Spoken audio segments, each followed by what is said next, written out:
Umumnya, kita mengenal sahabat Rasulullah SAW adalah seseorang yang sangat mencintai dan akan melindungi Rasulullah, bahkan jika itu harus mengorbankan nyawanya sendiri. Namun, kali ini berbeda. Terdapat salah seorang sahabat Nabi yang justru ingin mencambuk Rasulullah, bahkan saat Rasulullah dalam keadaan sakit. Nah, apa sih alasan sahabat tersebut ingin mencambuk Rasulullah?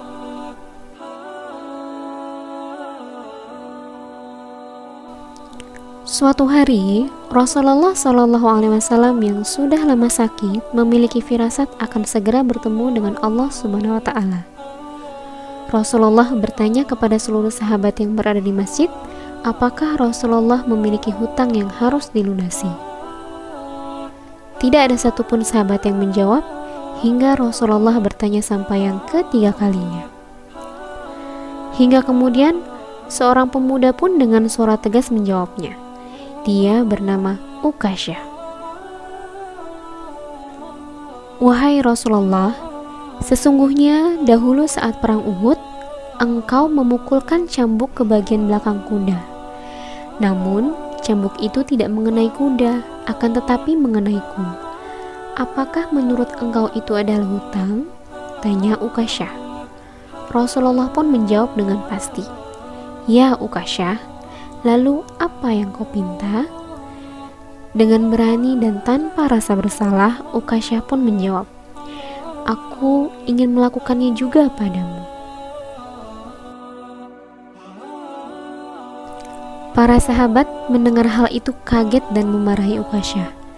Tidak ada satupun sahabat yang mengizinkan Ukasyah untuk melakukannya. Namun Rasulullah SAW tidak menanggapi segala komentar dari para sahabat terhadap Ukasyah. Rasulullah justru meminta Bilal untuk mengambil cambuk itu ke Fatimah. Perasaan seorang Fatimah yang mendengar Ukasyah ingin mencambuk ayahnya yang sudah tua sangat sedih. Mengapa ada orang yang tega mencambuk Rasulullah sementara Rasulullah sedang dalam keadaan sakit dan sudah tua? Setelah mengambil cambuk, Bilal pun menyerahkannya kepada Ukasyah. Melihat Ukasyah menggenggam cambuk sambil melangkahkan kakinya menuju Rasulullah, satu persatu sahabat mencegahnya. Abu Bakar berdiri menghalangi sambil berkata, Ukasyah, aku adalah orang pertama yang beriman kepada Rasulullah. Aku sahabat dan teman seperjuangannya. Jika kau merasa tak suka dan ingin menyakiti Rasulullah, maka sakiti saja aku. Melihat Abu Bakar berusaha mencegah Ukasyah menuju ke arahnya, Rasulullah pun menjawab dengan tegas, Abu Bakar, ini adalah urusanku dengan Ukasyah. Ukasyah pun berjalan kembali menuju mimbar untuk menghampiri Rasulullah. Namun sebelum sampai mimbar, Umar bin Khattab menghalanginya. Ukasyah, aku dulu sangat membenci nama Muhammad. Namun sekarang tak akan kubiarkan seorang pun menyakiti Muhammad. Jika kau ingin, maka pukullah aku sebagai gantinya, jangan Rasulullah. Sama seperti halnya Abu Bakar, Rasulullah pun juga mencegah Umar.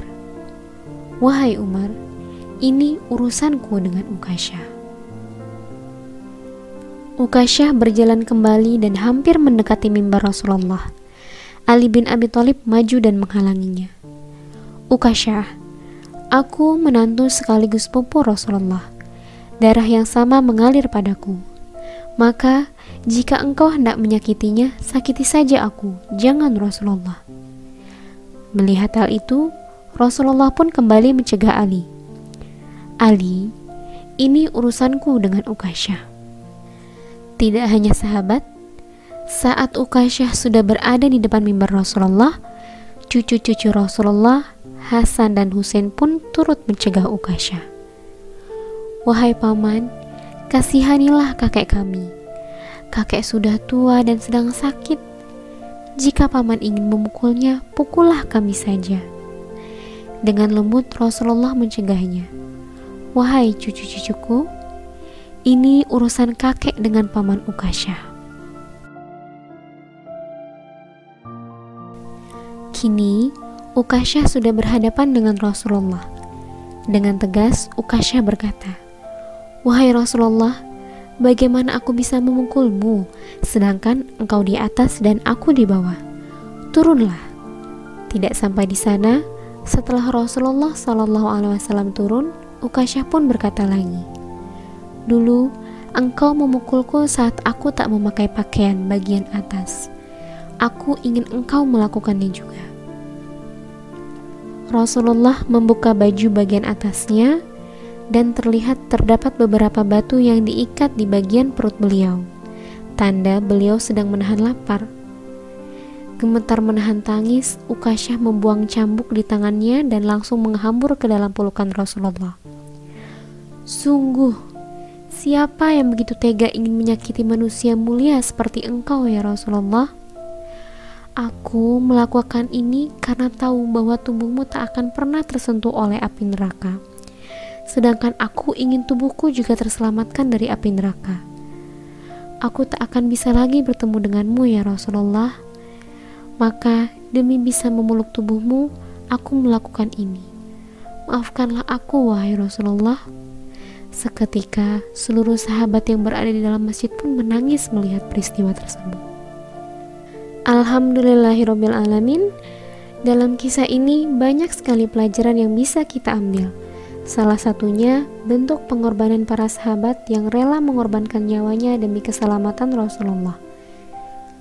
Meskipun saat ini kita belum bisa bertemu dengan Rasulullah, tetapi semoga di akhirat nanti bagi siapa saja yang selalu mengumandangkan sholawat kepada beliau dapat menjumpai Rasulullah SAW. Amin amin ya robbal alamin. Nah, bagi teman-teman agar tidak ketinggalan kisah update-nya, bisa klik tombol subscribe, like, comment, and share ya. Wassalamualaikum warahmatullahi wabarakatuh.